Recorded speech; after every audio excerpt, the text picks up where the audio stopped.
we talking about? Deadpool. No. Movies, TV shows. Comic books. Yep. Dressing up. Spider. Boston, Bangor. Portland, our comics. No. No, I don't know. It's good stuff.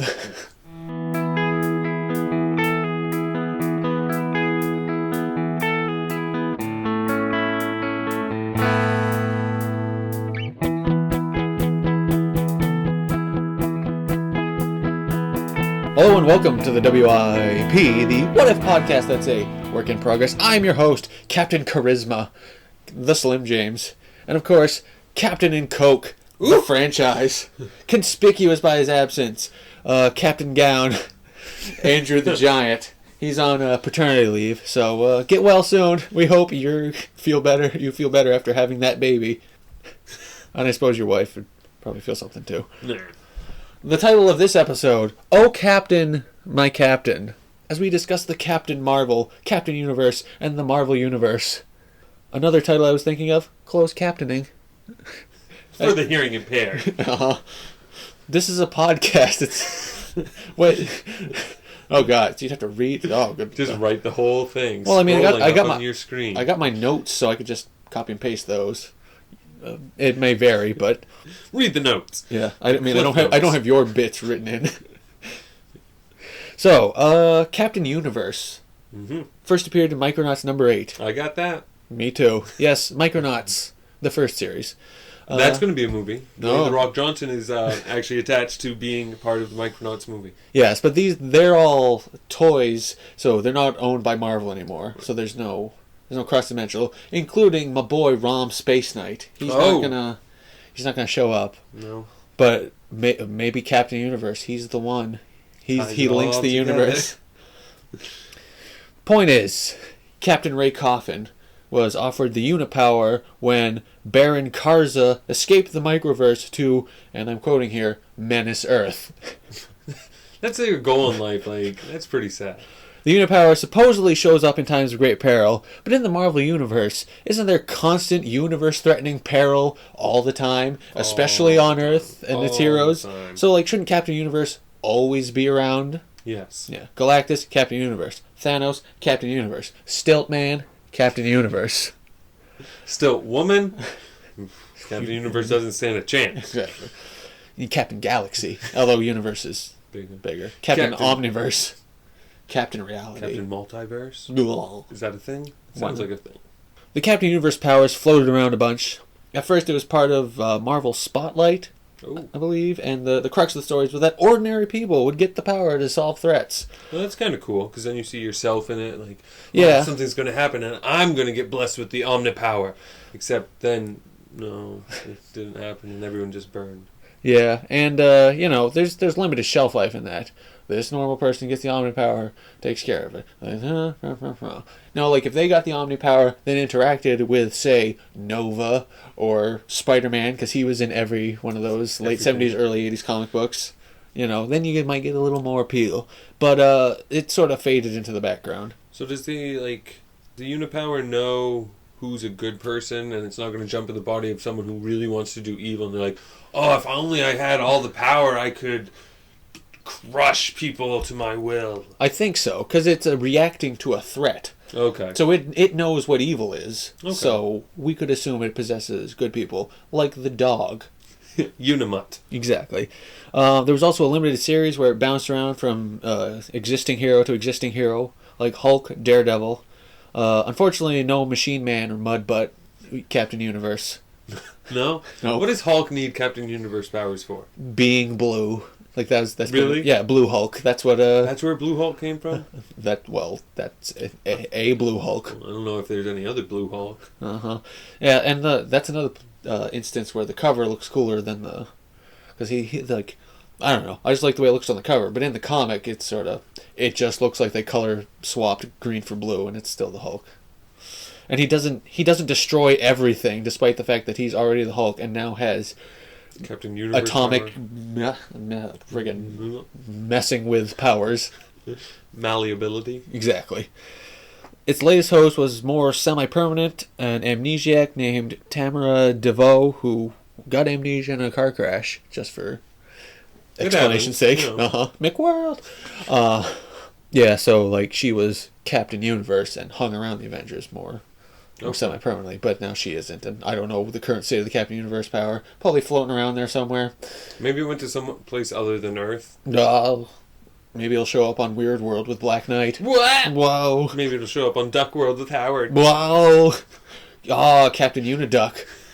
But its most famous appearance was with Spider-Man. Of course, as everything is. Yes. In Spectacular Spider-Man 158, a storyline started where Spider-Man was possessed by the Captain Universe power because Loki, not Loki, made a Tri-Sentinel. 3 Sentinels fused together. Isn't that a thing? Like, haven't the X-Men had to fight things like Tri-Sentinels? Well, there was the time where Master Mold fused with Nimrod to make Master Rod. Rodmaster. Rodmaster, yeah. Exactly. While cool looking, it seems a bit odd that the Uni-Force would show up to help Spider-Man fight a giant robot. When Spider-Man, he probably could take on a big giant robot by himself anyway, because Spider-Man. Yeah. Yeah. Robots. Yeah, and he's faced far greater threats, probably, without the Uni-Force showing up. The hell. Either way, after the threat dissipates, the power goes too. But Mar-Vell asked, what if Spider-Man had kept his cosmic powers? Volume 2, Issue 31. Seems a little thicker, too. I think it's got doesn't have an advertisement in the middle? Advertisements. Yeah, it's got a thick, glossy advertisement for Dungeons and Dragons. Dungeons and Dragons, like Nintendo games or trading cards. Slam, wham. Put yourself in there. Game Boy. There it is. And wham, Wild Agents of Mar-Vell. The less successful cousin of the Merry Mar-Vell Marching Society. Starting off, snazzy cover, with cartoony Captain Spider-Verse, the souls of Spider-Man shooting out of him, blasting Venom's face off while standing over Dr. Doom's dead body. I like it, and I'm pretty sure this is a comic I had since I was a child. Like, this is sort of one of those ones that made me want to collect all of the what-ifs, eventually. Yeah. Definitely got that 90s feel to it. Oh, yeah. And it's, of note, the issue has a color misprint on the eye in If, of What If. And it's like that on, like, all the issues, so it's not a rare misprint. They just done fucked up. Intro. Captain Universe possesses a dog who saves a couple of hot air ballooners. Comics. Watcher explains to us this whole Captain Universe Spider-Man thing, which I already just did. Wait a minute. If that is worthy, if a dog, and his owner and his owner's girlfriend are worthy of Captain Universe, how come Captain Universe power isn't just hanging out in Africa? Well, racist. Yeah. Captain Universe is a racist. Exactly. I'll save these 2 white hot ballooners, but not a whole tribe full of little kids. It only costs like $1 a day, Captain Universe. God damn it. Do they know it's Christmas time? No. The answer may surprise you. No, they don't. So Spider-Man explodes with rage, and the Big Splash asking, why am I still Captain Universe? That's the worst thing that's ever happened to me. Ever. He goes back to MJ, who's drawn like an especially cheap floozy. Her boobs are just sticking out to all wazoo, and her hair's huge. She's sort of like a parody of like Peg Bundy, but with a hot face. Well, did you know it's the 90s? Yeah, those boobs will tell you. Pete thinks the Uni-Force stuck around because of his Uncle Ben levels of responsibility. They know they got to keep her in Splintermensch. Right. So he hangs around. And he also shows off one of his Unipowers, atomic manipulation, by making MJ a Spider-Girl costume, putting more clothes on her. So that's hot. Yeah. That's hot. Oh, you look just like me. Yeah, and also the fact that he kind of wants to have sex with himself. Well, who wouldn't when you're Spider-Man? I might be up for it. He also has no pupils, because Uni-Force. Yeah, that I found really creepy. Yeah, and it seems like if he has atomic manipulation, A, he's God, and B, he could give himself some pupils real quick. Yeah. Because he's like, he clearly, I think he like phases his costume on and off because of atomic manipulation, right. So why can't he phase some pupils on? Yeah, they don't have to even work. Exactly. Just put little colored dots in your eyes. Like the Simpsons character. Just black dots right in the middle. Grab a Sharpie. So he tears shit up for a few pages, reassembling the face of the Hobgoblin, who was in his... He's not quite Demogoblin. He's Demonic Hobgoblin. Yep, okay. Before it separated to become Demogoblin. So he reassembles his face to look like Peter Parker, because that's what he thought of first. He wants to have sex with himself as his wife, and then he makes his enemy look like him. Peter Parker. Who then later has sex with his enemy. Oh my god. Looking like him. But he gets the Hobgoblin to have sex with Mary Jane while he watches, so he can watch himself have sex with his wife. And I mean, I guess he's got the Captain Universe power, but didn't he just give away his secret identity? Oh, I made you look like me! I mean, my favorite photographer. Because Oops. we have a special relationship. And I want to watch him have sex with Mary Jane. Bye. And he brings Venom into orbit for a second, so he can chill. As Arnold Schwarzenegger, as Mr. Freeze would say. Or just as the mayor, or the governor. Oh, I was thinking as Jingle All the Way, man. Yes. Yeah. So yeah, he gets like a frost beard up in space. Uh-oh. And this beating convinces Venom to go good, so he takes a feud with Peter Goblin. But wait a minute, didn't Venom ride in on a asteroid or meteor, and so he can survive space pretty okay? Well, he was inside. Plus, he was on the alien planet. Like, if you're thinking of, like, other... Oh, that's right. I'm thinking of more like in the TV show in the 90s, how he got to Earth. That's right. So... Sorry, my bad. Yeah, come on, guys. This is 616 we're talking about. So, with his responsibility and Univision, seeing all the bad stuff going on, another one of his indeterminate godlike powers, Peter begins to ignore Mary Jane in favor of solving all of the world's problems. Luckily, he made her a spare Peter Parker in Hobgoblin, so right. she can get hers. It's essentially just like a dildo. Aunt May takes off Pete's sunglasses, because he was wearing them indoors like a cool guy. Come on, that's disrespectful to your Aunt May. But that exposed his uni-eyes, so Aunt May faints. Oh! She's got the vapors, something bad. Pete eventually pushes MJ away and battles the Avengers as he becomes possessed with stopping all evil all the time, everywhere. You know, it's sort of one of those ultimate responsibility things. Yeah, I mean, it would happen to Spider-Man. Yeah, he would be the guy that just goes crazy off the deep end. He has to save everyone all the time.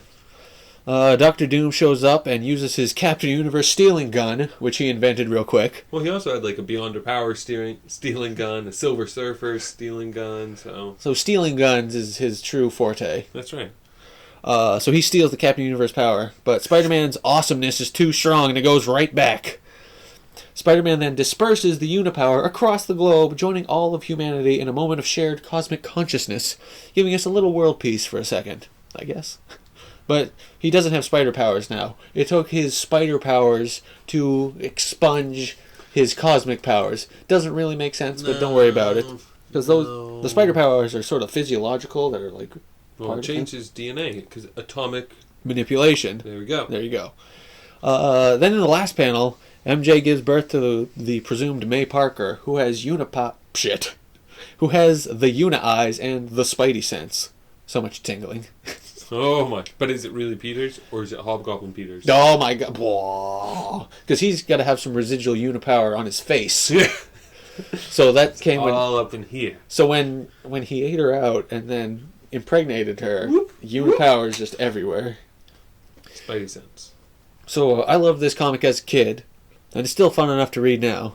You get some cool moments like the Venom Pete Goblin feud, as well as Spider-Man actually trying to use awesome power to solve all the world's problems. You know, like I said, it's true to his character. Gives you a nice dilemma. He can't really do that, even though he wants to so bad. So bad. Thor appears by Thor and Captain America, as well as the Unipower possessed Doom for real quick. Looking cool. It has a resolution that's a little more nuanced than Spider-Man dying or some shit, which is, you know, how a lot of these what-ifs end up. Main character dies or somebody dies. He just forsakes or gives up his powers to help the world a little bit. And they only help it for a moment, though, and then everyone goes right back to being a dick. Pretty much. Such is humanity. I think that's what the real takeaway.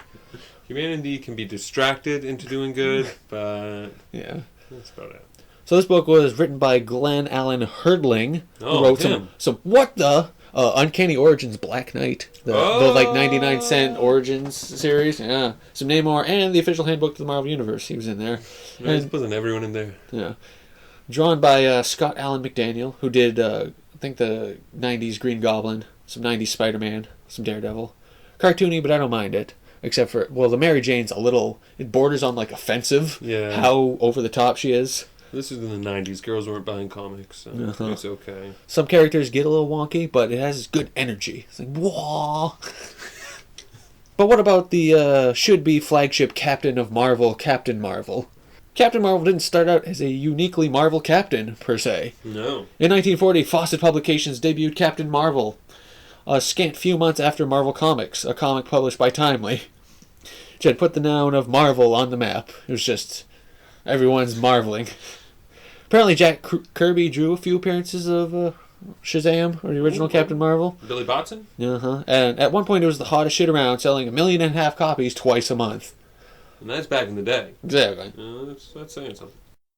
So long as the golden scorpion may fall into the hands of selfish men, it is the duty of Captain Mar-Vell to protect the innocent from its evil use.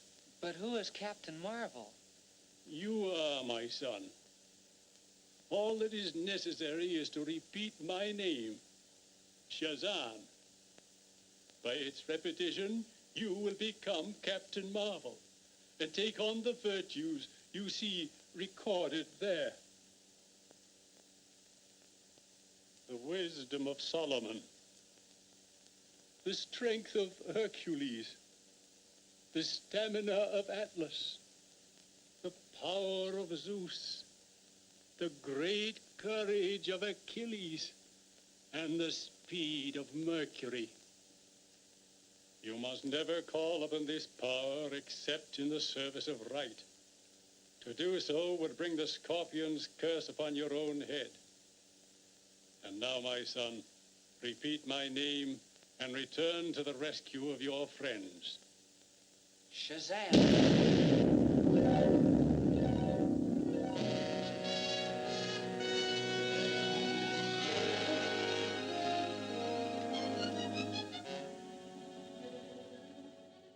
Of course, this was Captain Mar-Vell as SHAZAM with his red suit and his lightning bolt emblem. DC Comics thought because he had black hair and a cape and a large body, SHAZAM was too close to Superman, and sued Fawcett, and DC eventually got the rights to the character and killed Fawcett. Yeah, and now they still have him. Yeah. But he doesn't show up, and he's evil, right, sometimes? Well, there's Black Adam. And, oh, yeah, Black Adam. Racism. So in 1966, MF Enterprises made a comic called Captain Mar-Vell, whose powers enabled him to reassemble and disassemble himself. This atrocious character made Stan Lee, or someone he took credit from, realize the name of Captain Mar-Vell was up for grabs. So they made a cool space guy. But DC wasn't as cool with Mar-Vell publishing a Captain Mar-Vell as opposed to the tiny MF Enterprises. Motherfucker. Exactly. A more legal wrangling ensued, and we ended up where we remain to this day. DC has the old Captain Mar-Vell, but can't name a book that, thus being forced to call the books he's in SHAZAM or whatever. But they can still call him Captain Mar-Vell. Yes, but they can't name the the title that. And Mar-Vell has the rights to the name Captain Mar-Vell, and it might have also been a use it or lose it type of deal, because much like the movie rights deals that vex Mar-Vell to this day. Yeah. According to Brian Cronin of Comic Book Resources, they had to publish a Captain Mar-Vell book every 1 or 2 years to retain the trademark. Well, that hasn't been hard and fast every 2 years. They have kept a character named Captain Mar-Vell active consistently, including seemingly random one-shots for, like, Black Lady Captain Mar-Vell. You know. First there was Mar-Vell, and knowing the context of the settlement with DC, it seems like Mar-Vell was sort of trolling them. Mar-Vell, kind of like Kal-El. He's a humanoid alien from another planet who decides to dedicate himself to protecting Earth. Sound familiar? A little. But he's blonde. So, a couple similar to Superman, and the whole reason DC sued Fawcett in the first place. He's a Kree, but he decides to be a good pink guy Kree. He's a good guy, pink-skinned Kree, to defend us from those evil blue-skinned Kree. Racist. Very, very racist. He eventually gets trapped in the negative zone and can only get out by trading places with Rick Jones when Jonesy clangs his bracelets together. The Negabands. Ching! Exactly. So as long as I do a cool cross arms pose. That's right. There was also Black Lady Captain Mar-Vell, which according to my 50 Years of Marvel book, just to confuse matters completely, yet another Captain Mar-Vell was introduced by Marvel in 1982 and later joined the Avengers. This one is a black woman. Monica Rambeau. Yes. Photon. But this one is a black woman. That's how they end the paragraph and the whole subsection on Captain Marvel. And But black ladies are one's a black confusing. woman. Like, that's confusing. Man, prepare like all that stuff about the trademark and suing people. You could follow that, but try and wrap your head around this fact: Captain Marvel is a black woman. There was also Genus, a cloned son of Captain Marvel, who then did the trading places routine with Rick Jones in his own Captain Marvel book circa the late 90s. I remember that. The Avengers Forever era or whatever. Yep. In a Wizard number 0 preview, I have Captain Marvel says SHAZAM. So once again, it's all just trolling DC. It's 90% of comics. Then it passed on to Carol Danvers, who will be the Captain Marvel featured in the movie due to come out sometime. My name is Ms. Marvel, and I'm here to welcome you to Earth. Now go home. Will she be played by Ronda Rousey? Probably not. No, Ronda Rousey's a terrible actress. And she got her ass kicked. If Well- she had won that fight, No, even still. First, I watched the Saturday Night Live she hosted last night, dating this recording. yeah, She was terrible. Oh. Can barely read off the cue it's cards. like as bad as who was that swimming guy? Michael Phelps. Maybe a little better, but like she still just like even if she has a little charisma, she like reads everything real low. She was reading everything real low. And also, I heard rumor that she was going to be in a movie, and they drastically. Roadhouse. It wasn't that one. It's Oh. some other one that they drastically reduced her role because she was such a bad actress, favoring instead for more Mark Wahlberg. Well, hey, So- I just saw Mark Wahlberg join over this weekend. Daddy's Home with Will Ferrell and Mark Wahlberg. Uh huh. You seen previews for that? Yeah. It's okay. All right. Is it like the other guys too? I was hoping it would be more like the other guys too, but it wasn't. But John Cena's in there too, and we've been talking about him in conversations. Yes. Well, also then to Ronda Rousey, she was not going to be able to make it to this year's WrestleMania because she was filming, but now she got her part severely reduced. So maybe she'll be at WrestleMania. Hey. By the way, in terms of our 1 second wrestling talk, wrestling sucks super big time right now. Like everyone got injured, so there's nobody left. No. Like, So yeah. now's the time for the little guy.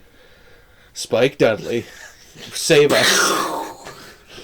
And So- Nunzio.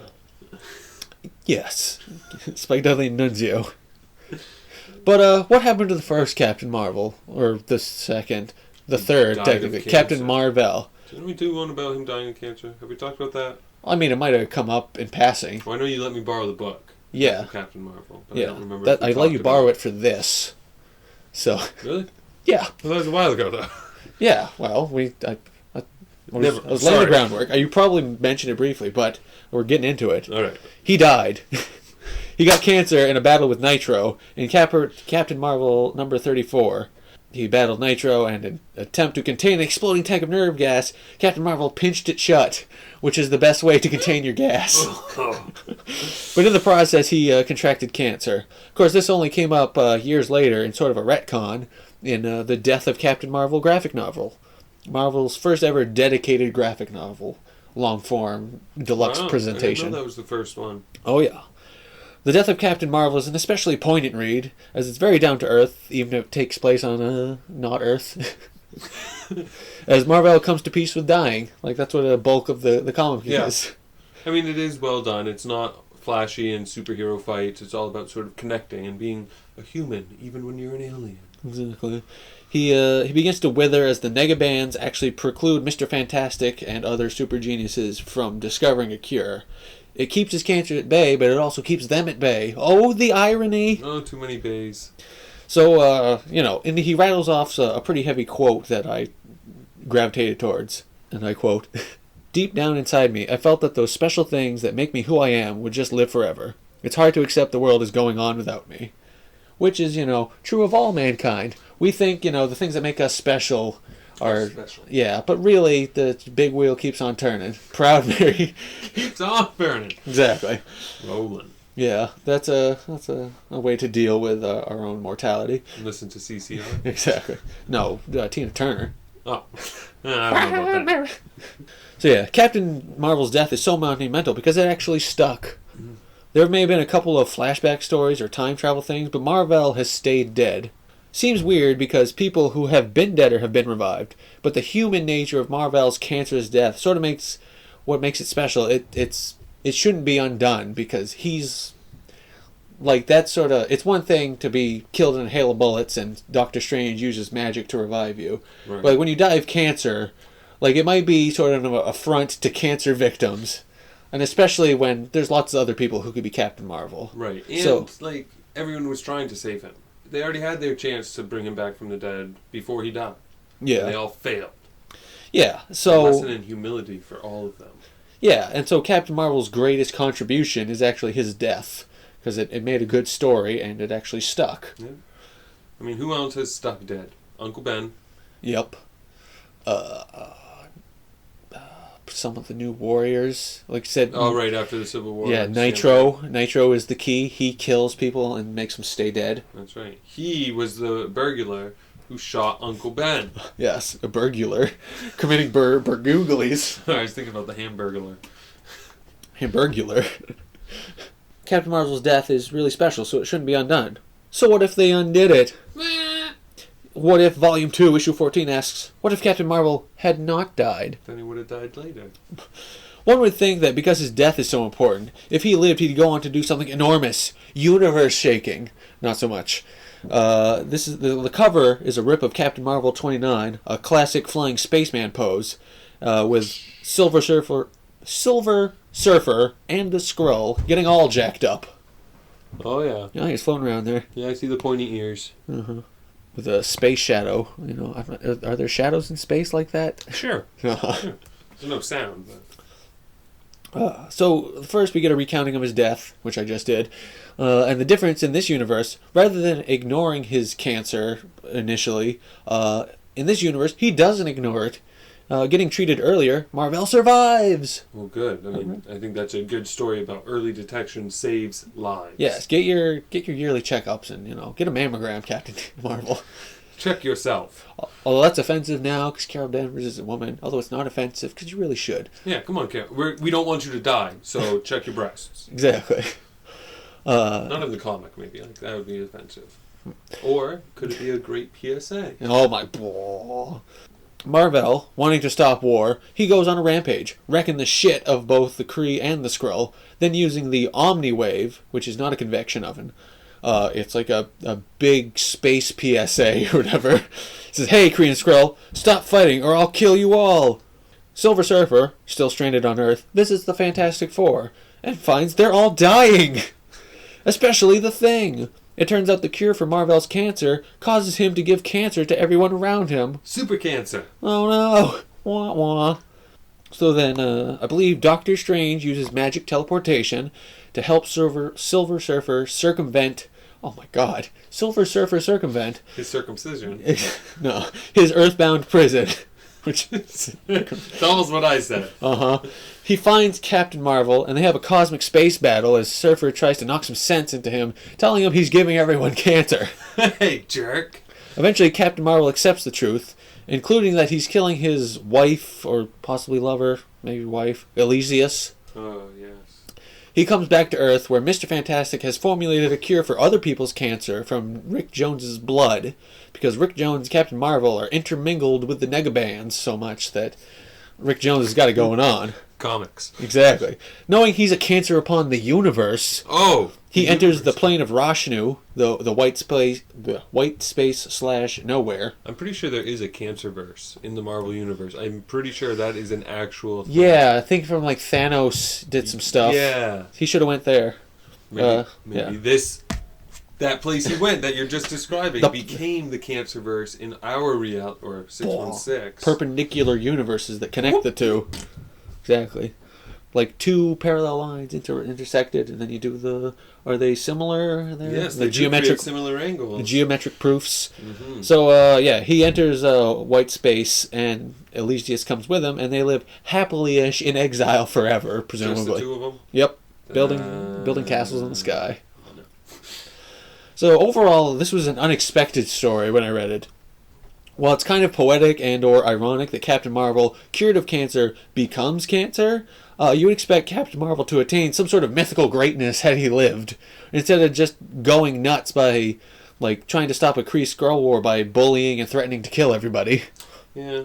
Perhaps if he were more heroic first, the irony of him becoming a cancer on the universe would sting a little more. Instead, he acts like a jerk and then just goes into suspended animation or whatever. Did they ever try to get the radioactive man to take a look at him? No. The Simpsons one or the green one, Marvel one? The green Marvel. I mean, I guess the Simpson one could have been humorous, but... Up and at them.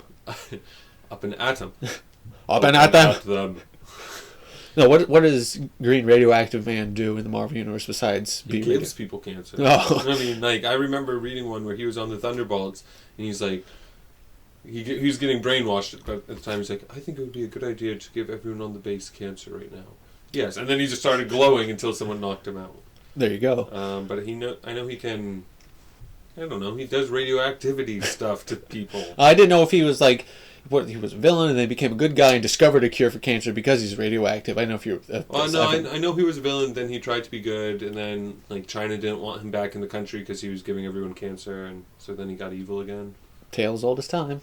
Villain tries to do good, gets refuted, then becomes villain again. Mm-hmm. Like Harley's Day Out, I think, in Batman, the animated series. Mm-hmm. She tries to turn straight, but then people think she stole stuff, so then she just... Mr. J! Put it in! I want to ride you. Exactly. What's the euphemism for masturbating with a clown? Punch the clown. I'm gonna punch the clown! Mr. J! This what if? It was a... This what if was an interesting read, and different from a lot of what ifs I've read, because... You get a main character that's not all that great. Like Captain Marvel, yeah, I never was a big fan. Well, I meant in that he acts like a piece of shit. Oh. But yeah, in his normal run, he wasn't that interesting. There's a reason why he was chosen as the sacrificial lamb. And not Spider-Man. Yeah.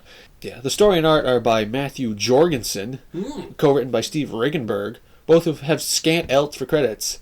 Ringenberg. Ring-a-ding-ding. He might have another What If and a Moon Knight book, and maybe a 90s Guardians of the Galaxy annual for the Jorg. Oh, so starring Charlie Alpha? Exactly. And Vance Astro. Oh, yeah. Yeah. Oh, yeah, gotta get that in.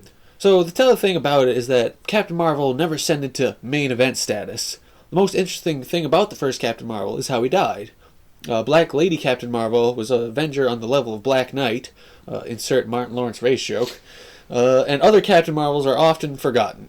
Carol Danvers might be a strong character and make a good movie, but Captain Marvel has never been the most important captain in his or her eponymous universe. No. That distinction goes to Captain America, proving America is bigger than the universe, bigger than Marvel itself. USA, USA. It's only because Captain Planet is not owned by Marvel. But isn't it owned by Disney?